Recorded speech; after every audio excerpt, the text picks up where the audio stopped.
तव्हां सदा हुसैन छा चवणु चाहींदा अॼुकल्ह जे यंगस्टर्स खे महिनत करण जे हवाले सां कोई मैसेज ॾियो? मां त सिर्फ़ु ऐं सिर्फ़ु इहो चवणु चाहींदुसि त उथ ए सिंध जा गभरू जवान ज़िंदगी जूं इहे हसीन मंज़िलूं तुंहिंजो इंतज़ारु करे रहियूं आहिनि। वाह।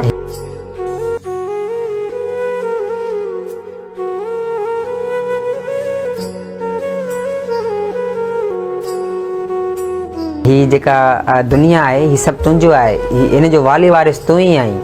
जेको सिंध जो नौजवान आहे, हीअ सिंध असां सभिनी जी मिल्कियत आहे ऐं जेकॾहिं पाण हिन जी सार संभाल न लहंदासीं, स्पेशली तालीम जी, तव्हांखे जेतिरो थी सघे पाण खां थी सघे, जेकॾहिं तव्हां पाण नथा पढ़ी सघो, तव्हांजी उमिरि चढ़ी वई आहे या तव्हांजो शौक़ु न आहे पढ़ण जो, त बराए करम बराए महिरबानी पंहिंजनि ईंदड़ नसल खे पढ़ायो, ॿारनि खे पढ़ायो ऐं कॾहिं बि मायूस न थियो।